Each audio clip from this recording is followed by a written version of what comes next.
गगने तमसो मा ज्योतिर्गमय मृत्युर्मामृतंगमय।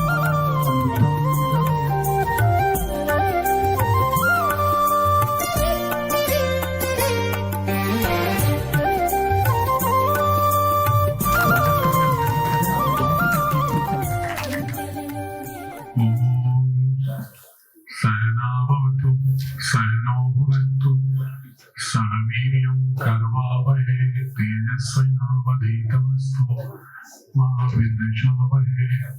सहनौ यशः सहनौ ब्रह्मवर्चसं। ओम शांति शांति शांति। मैं सर्वप्रथम भारत की विराट गुरुकुली परंपरा को प्रणाम करता हूँ। भारत की समृद्ध ज्ञान परंपरा को नमन करता हूँ और भारत के उन तमाम ज्ञान सृजनकर्ताओं को प्रणाम करता हूँ जिनके कारण से ज्ञात इतिहास के 5000 वर्षों में लगभग 4100 वर्षों तक पूरी दुनिया के वर्ल्ड व्यू को, उसकी चेतना का मार्गदर्शन करने का केंद्र भारत रहा है। मैं उन तमाम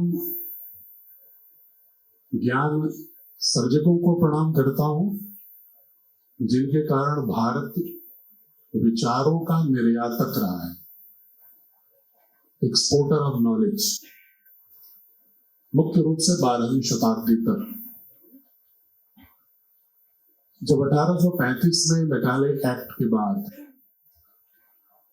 इंडियन एजुकेशन सिस्टम ने एक नया स्वरूप लिया जिसका सिद्धांत रूप में ब्रिटिश एम्पायर ने इसलिए उपयोग किया कि अगर चिरकाल तक स्थायी रूप से किसी देश को उपनिवेश बनाना है, गुलाम बनाना है, तो उसकी चेतना को कॉलोनाइज करना, औपनिवेशीकरण करना जरूरी है। क्योंकि राजनीतिक रूप से उपनिवेश बनाना, आर्थिक रूप से उपनिवेश बनाना अस्थायी हो सकता है, टेम्पररी हो सकता है, लेकिन जब आप किसी की चेतना का ही औपनिवेशीकरण कर देते हैं तो उसे स्वतः स्फूर्त ही गुलामी को अपना स्वभाव बना देता है। उसे अनुभूति ही नहीं होती, उसके पास विश्लेषण की क्षमता ही नहीं होती कि हम कहीं अपनी ज्ञान परंपरा से दूर होकर किसी अन्य आयातित ज्ञान परंपरा के हम गुलाम तो नहीं हो रहे हैं। मेरे कहने का अर्थ ये नहीं है कि किसी पृथ्वी के किसी अन्य भूभाग में अगर कोई भी ज्ञान परंपरा सृजित हुई हो तो उसका सम्मान नहीं होना चाहिए, बिल्कुल होना चाहिए। बल्कि हमारी भारतीय संस्कृति हमेशा से, ऋग्वेद काल से देखेंगे तो ये कहती रही है, आनो भद्राः कृतो यन्तु विश्वतः, let the noble thoughts come from all directions. सारे ही स्रोतों से, दिशाओं से जो भी ज्ञान परंपराएं आती हैं उनका अभिनंदन करो, लेकिन उस अभिनंदन करने में यदि आपकी मूल नाद ही खिसक गई, आप बाह्य झोंकों को, ज्ञान की हवाओं को अपने गवाक्षों से आने दो। आधियों का अभिनंदन मत करो कि तुम्हारे आशियाने को भी उजाड़ ले जाए। लेकिन 1835 के इंडियन एजुकेशन एक्ट ने कुछ ऐसा ही किया।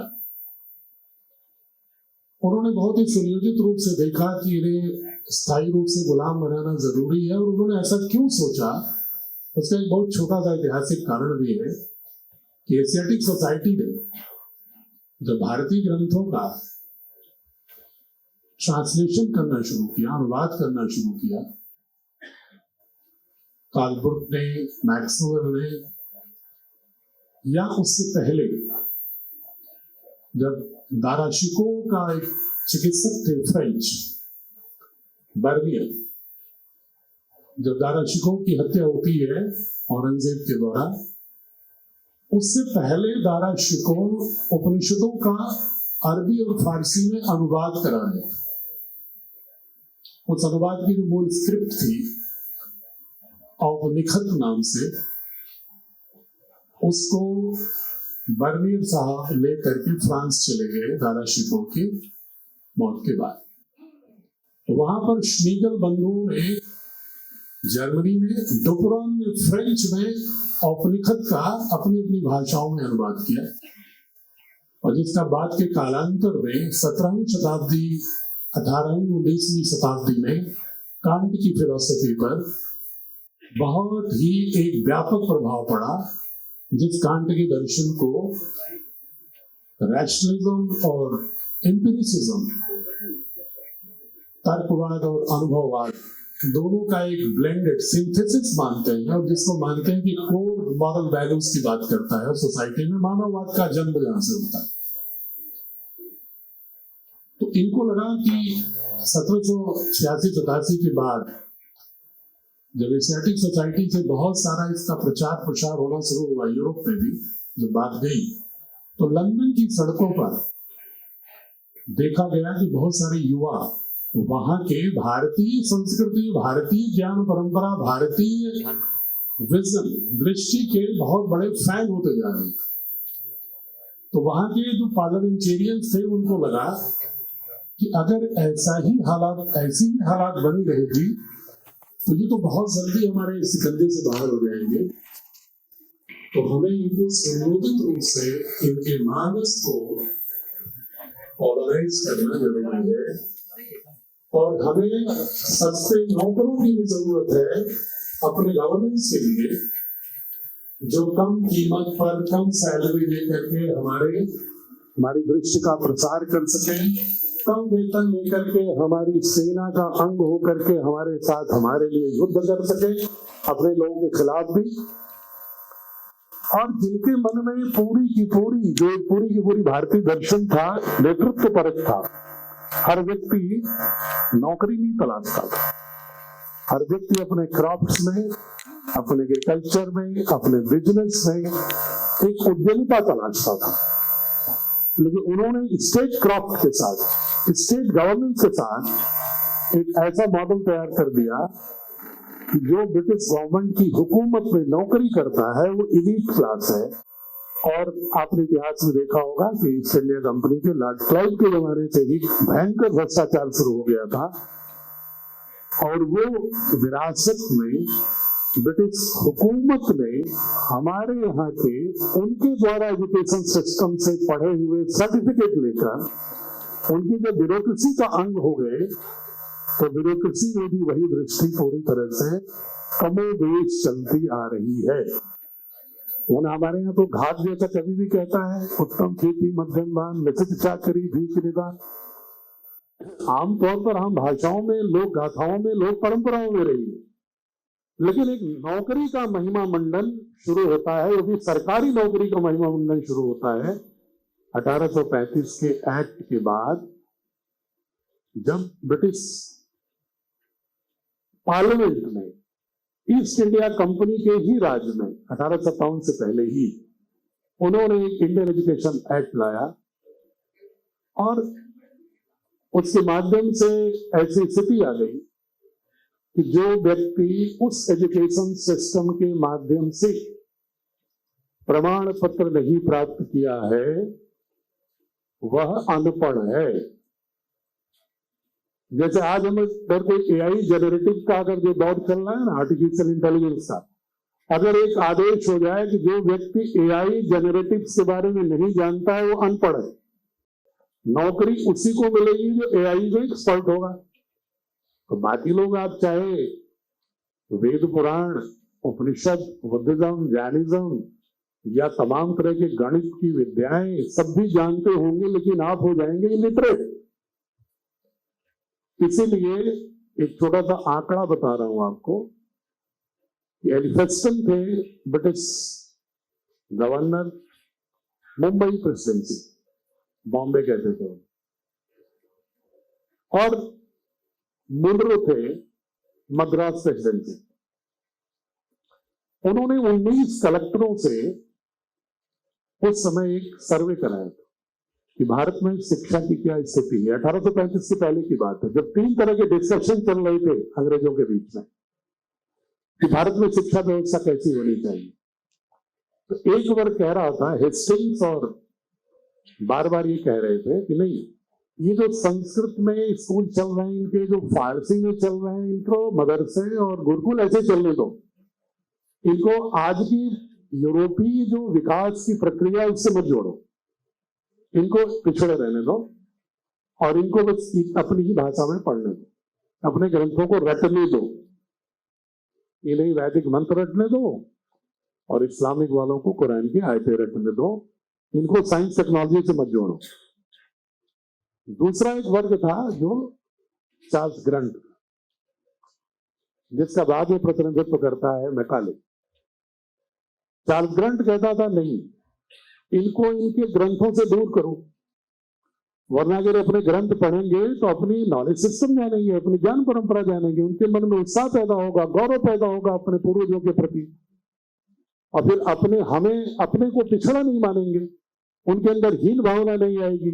हमें तो इनको सिर्फ अंग्रेजी माध्यम से जो इन्हें पढ़ाया जाना चाहिए, इस नियत से कि ये शक्ल सूरत से भारतीय हों लेकिन विचारों से पूर्णतः अंग्रेजियत से लबरेज हों और उनके मन में नौकर होने में ज्यादा प्रसन्नता अनुभव हो, ऐसी दृश्य पैदा करनी है जिसके लिए इनको अपने ग्रंथों से दूर रखो इनको, क्योंकि इनके ग्रंथों में तो विशाल ज्ञान संपदा है, तो वो तो पढ़ चुके थे, उनके लोग तो अनुवाद कर चुके थे, उन्हें तो मालूम था कि भारतीय ग्रंथों में मात्र संस्कृत में जो मूल ग्रंथ हैं उसमें मात्र प्रार्थनाएं नहीं है, उसमें मात्र पूजा करने की पद्धति नहीं है, उसमें मात्र माइथोलॉजी नहीं है, उसमें मात्र थियोलॉजी नहीं है, वो मात्र रिलीजन नहीं है, बल्कि उसमें फिलॉसफी, साइंस और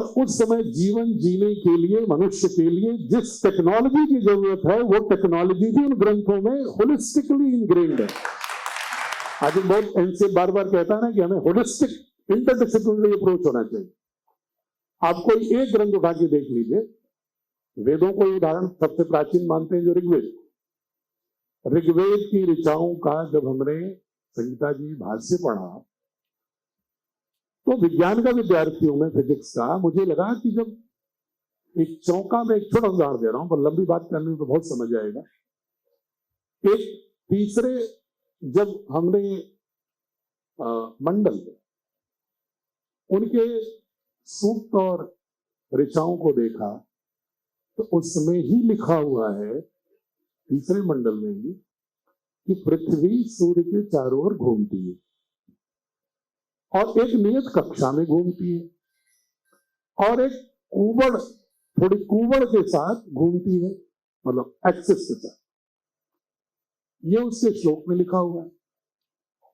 ये भी मैंने एक श्लोक में ऋचा में देखा कि ये लिखा हुआ है कि जो सूरज से पृथ्वी तक आने में जो समय लगता है, जो उससे अगर वो आकलन करेंगे ऋग्वेद की इस ऋचा से, और आज आधुनिक प्रकाश की गति, प्रकाश कितनी देर में पहुंची है, तो 0.2 सेकंड का अंतर है मात्र। लेकिन हमारे इस ऋग्वेद को उन्होंने क्या कहा, ये तो माइथोलॉजिकल ऋचाएं, और मैकाले ब्रिटिश पार्लियामेंट में कहता है कि these are the songs of shepherds frightened with nature, प्रकृति की शक्तियों से भयभीत होकर गडरियों के गीत मात्र हैं, इससे कोई ज्ञान परंपरा नहीं। जबकि भाष्य कर चुके थे, उन्हें मालूम था कि इसमें खगोल विज्ञान भी है, उन्हें मालूम था कि इसमें गणित भी है, इसमें चिकित्सा शास्त्र भी है, इसमें वनस्पति शास्त्र भी है, इसमें वास्तुशास्त्र भी है, और इसमें सबसे बड़ा जीवन जीने के लिए प्राकृतिक शक्तियों के साथ साहचर्य के साथ जीवन जीने की पद्धति और दृष्टि भी है। लोगों ने जानबूझ कर इसको कह दिया मैथोलॉजी। तो ये अभी मैं, चूंकि श्रद्धेया संगीता जी को 3:30 बजे एक बैठक में जाना है, तो मैं सिर्फ एक छोटी सी पृष्ठभूमि रख करके मैं आयुक्त महोदया से आप लोगों का आशीर्वचन करा दूंगा, इसके बाद और विस्तार से मैं चर्चा करूंगा। तो 10-15 मिनट और मैं चर्चा करके फिर माइक में संगीता जी को दे दूंगा। इसके बाद तो फिर मैं आप लोगों से, आप जब तक चाहेंगे तब तक मैं बात करूंगा एक एक विषय पर, ताकि आपको समझे कि भारतीय ज्ञान परंपरा है क्या। कभी कभी हम बहुत ही छोटे छोटे प्रतीकों में उलझ करके उसी को भारतीय ज्ञान परंपरा मान के संतुष्ट हो जाते हैं, लेकिन भारतीय ज्ञान परंपरा एक बहुत बड़ा बृहद संपदा है। जीवन के हर आयाम में एक बहुत ही प्रामाणिक रूप से जीवनी शक्ति और शिल्प दृश्य देने वाला है, दक्षता देने वाला है। आप उसी की बात जो मैं कह रहा था, पृथ्वी घूमने की बात, सबसे पहले हम किसको पढ़ते हैं कि किसने बताया कि हेलियोसेंट्रिक है? तो आप नाम बताओ, सभी शिक्षाविद हैं जो हम अभी तक पढ़ाते आते हैं, किसको श्रेय देते हैं कि सूर्य के चारों ओर पृथ्वी घूमती है, सूरज नहीं घूमता? हम किसको क्रेडिट देते हैं? कोपरनिकस को। इसलिए कि कैथोलिक न्यू टेस्टामेंट में लिखा हुआ है कि पृथ्वी के चारों ओर सूरज घूमता है। कोपरनिकस की हिम्मत नहीं पड़ी अपने जीवन काल में उस शोध को प्रकाशित करने। अपने शिष्य से कहा कि मेरी मृत्यु के बाद प्रकाशित कर देना, वरना मुझे तो मृत्युदंड मिल जाएगा। क्यों? क्योंकि 380 में जब कॉन्स्टेंटाइन ने डोनेशन किया और कैथोलिक चर्च को अल्टीमेट सॉवरेन पावर दे दिया, राजा बना दिया, उसके बाद जो रोमन साम्राज्य दो भागों में टूटा था, अल्सीरियन में और तुर्की की ओर में, कॉन्स्टेंटोल कहते थे, उन सब में जितने भी राजा थे वो चर्च का आदेश मानते, सर्वोपरि होता था चर्च का। तो उन्होंने कहा मृत्युदंड मिलेगा। जब गैलीलियो ने उसी बात को तस्दीक किया तो उसको आजीवन कारावास मिला। जब ब्रूनो ने उसके कुछ ही साल के बाद फिर उसको कहा कि नहीं नहीं, सूरज नहीं घूमता, पृथ्वी घूमती है, गैलीलियो ठीक कह रहे थे, कोपरनिकस के पत्र में ठीक है, तो बंधुओं एथेंस के चौराहे पर खंभे से बांध कर उसको जला दिया। ये वो लोग हैं जो हमें सिखाते हैं ज्ञान परंपरा और टॉलरेंस, जो इंटेलेक्चुअल डोमेन में इतने इनटॉलरेंट रहे हैं, इतने क्रूर रहे हैं कि सुकरात ने जब सोफिस्टों का विरोध करता है तो उसको विष का प्याला पिला दिया जाता है तर्क की बात करने में। कोपरनिकस, गैलीलियो, ब्रूनो की हालत आपने देखी। जब शोपेनहावर जर्मन फिलोसोफर प्रभावित होकर के उपनिषदों से जब भारत की तार्क परंपरा को सबसे प्राचीनतम कहता है, डेकार्ट से भी पुराना कहता है, तो उसका बहिष्कार हो जाता है। स्पिनोजा जब ईशोपनिषद के आधार पर रैशनलिज्म में बात करता है तो उसका जीना दोबर हो जाता है, उसको दर्जी का काम कर करके अपना जीवन यापन करना पड़ता है। ऐसे अनेक उदाहरण हैं जो यूरोप के इतिहास में जिन ज्ञान परंपराओं का जो दम्भ भरते हैं और उन ज्ञान परंपराओं को जो हम श्रेष्ठतम मानते हैं, लेकिन उनमें अच्छाइयां हो सकती हैं। मैं आलोचना नहीं कर रहा हूं कि वो कोई गलत कहा उन्होंने। अगर उन्होंने डेकार्ट ने, लाइबनिज ने, स्पिनोजा ने, बर्कले ने, लॉक ने, ह्यूम ने, कांट ने, किरकेगार्ड ने, हीगल ने, मार्क्स ने, डार्विन ने, नीत्शे ने, सार्त्र ने, सिमन दे बुर्बुआ ने, कार्ल मार्क्स ने कुछ भी कहा तो मैं नहीं कह रहा हूं उन्होंने गलत कहा। उन्होंने अपनी अपनी दृष्टि से अपने भौगोलिक क्षेत्रों में अपने ज्ञान परंपरा के कंटिन्यूटी एंड चेंज, सातत्यता और परिवर्तन के साथ युगानुरूप अपनी बातें कही, उनका अभिनंदन है। किसी भी कालखंड में, किसी भी पृथ्वी के किसी भी भौगोलिक क्षेत्र में अगर मनुष्य और प्रकृति के बीच के संवाद के लिए विभिन्न ज्ञान परंपराएं, टेक्नोलॉजी आई है तो सबका अभिनंदन है। लेकिन जो संस्कृति दुनिया की सबसे प्राचीनतम रही है, जो दुनिया की सबसे समृद्धतम संस्कृति आज के समस्त दार्शनिकों द्वारा अब मानी जाने लगी है और जो अभी भी प्रवहमान है, अभी भी कंटिन्यूड है अनेक झंझावातों के बावजूद, और जिस ज्ञान परंपरा में माइथोलॉजी से लेकर टेक्नोलॉजी की यात्रा नहीं है।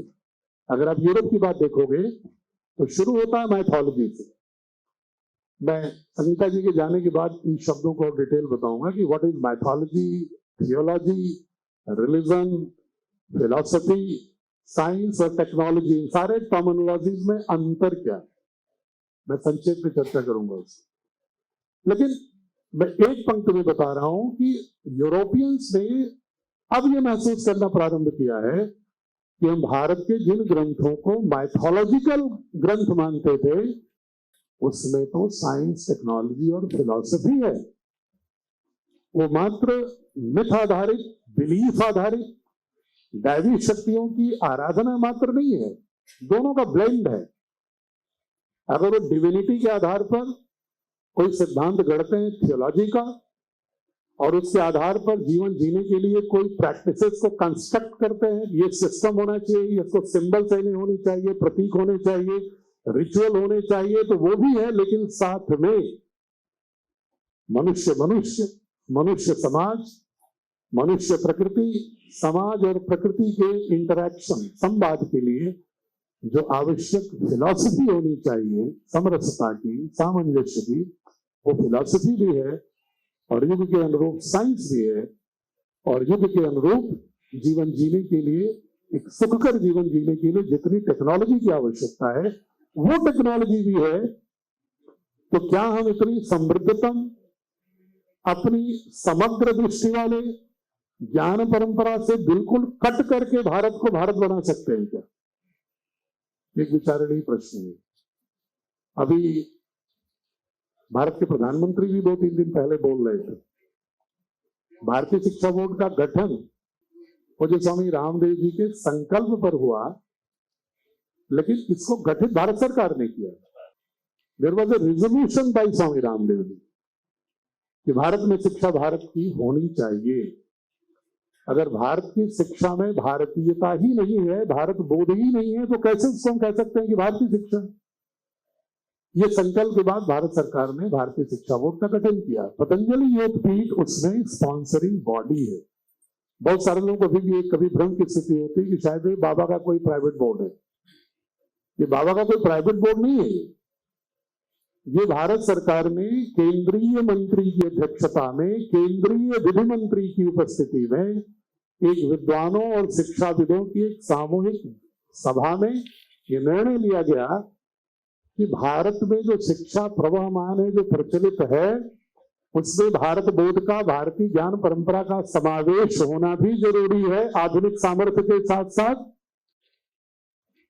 इसके लिए एक नया बोर्ड बनाया जाए और उसमें ये प्रावधान रखा गया कि लगभग आधे सदस्य संहिता जी इसमें भारत सरकार ने और नामित है। इसमें चेयरमैन सीबीएसई भी मेंबर है, डायरेक्टर एनसीईआरटी भी मेंबर है, और भारत सरकार द्वारा नामित 7 केंद्रीय विश्वविद्यालयों के कुलपति भी सदस्य हैं इस बोर्ड में। इसके अलावा आईआईटीएंस, पद्मश्री जो लोग हैं, जिनको पद्म अवार्ड मिला है विज्ञान और टेक्नोलॉजी के क्षेत्र में, professor S C. Verma, professor Maninder Agarwal, professor K R. Subramanyam, Gurmeet, ऐसे तमाम विद्वान एग्रीकल्चर के क्षेत्र में पद्मश्री पाने वाले, भारत भूषण त्यागी आपके पड़ोसी हैं, डॉक्टर वीपी सिंह जिनको राइस मैन ऑफ इंडिया कहते हैं, जो पद्मश्री, किसानों को भी मेंबर बनाया। और एक और आईआईटीएन है, तो दूसरे ओर भारत की दार्शनिक परंपरा के प्रतिनिधि भी हैं।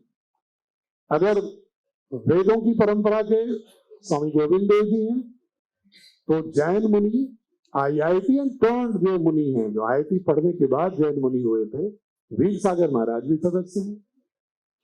नाथ संप्रदाय के आईआईटीएन झुमझुनगिरी आश्रम जो साउथ का है सत्यनाथ संप्रदाय का, वो आईआईटी से पढ़ने के बाद नाथ संप्रदाय में संत हो गए, स्वामी निर्मलानंद नाथ जी महाराज, वो भी सदस्य हैं। लिंगायत समुदाय के प्रमुख श्री श्री सिद्धागिरी लिंगा स्वामी भी प्रमुख है, अमृतामयी की प्रतिनिधि भी है, सुतूर स्वामी के प्रतिनिधि भी हैं, और बुद्धिस्ट मांग लद्दाख के भी जो प्रीस्ट हैं वो भी हमारे पढ़े लिखे जो विद्यालय चलाते हैं उनमें से एक प्रतिनिधि सदस्य है। हमारे इस्लामिक फेथ के भी लोग उससे सदस्य हैं, क्रिश्चियनिटी के विश्वास पद्धति के लोग भी सदस्य हैं, सिखिज्म के भी सदस्य हैं, संगम लिटरेचर के लोगों को भी, प्रतिनिधियों को ढूंढ करके सदस्य बनाया, और उनका एक पूरा का पूरा पुष्पगुच्छ विद्वानों का वैचारिकी, आर्थिकी और तकनीकी तीनों ही क्षेत्रों में जो 21वीं सदी में आने वाली चुनौतियों का समाधान करने का सामर्थ्य गढ़ने की दृष्टि दे सकें, ऐसे लोगों को बोर्ड का सदस्य बनाए। उसमें ये जरूर था कि उनको एक शर्त थी कि भाई चूंकि नया संगठन है इसको खड़ा करना है, तो भारतीय प्रशासनिक सेवा का भी कोई अधिकारी होना चाहिए क्योंकि संगठन खड़ा करना है। लेकिन उसमें उन्होंने शर्त रखी थी कि उसी व्यक्ति को आप रखेंगे जिसको विज्ञान का भी अध्ययन हो, जिसको भारत के शास्त्र और दर्शन का भी अध्ययन हो, पाश्चात्य के भी दर्शनों का एक तुलनात्मक बोध हो, और जिसकी छवि घूसखोर की ना हो, बहुत ही आम भाषा में। तो ढूंढते तलाशते, पता नहीं मैं इससे फिट होता हूं कि नहीं होता हूं, लेकिन भारत सरकार ने हमें मेंबर भी बनाया और पूरे बोर्ड ने एक साथ बैठ करके प्रस्ताव करके हमको उसका कार्यकारी अध्यक्ष नियुक्त किया कि चूंकि आप फिजिक्स के विद्यार्थी हो, आप प्रशासनिक सेवा में रहे हो, लोग कहते हैं कि आप ठीक काम करते थे, लोग ही तो सर्टिफिकेट दे सकते हैं किसी को, और आपको सारे दर्शनों का बोध भी है। मैं बहुत ही विनम्रता से बताना चाह रहा हूं, मैं चूंकि विभिन्न पंथों के लोग भी दिखाई पड़ रहे हैं, मैंने सिर्फ 4 वेद, 12 उपनिषद और 6 दर्शन ही नहीं पढ़ा।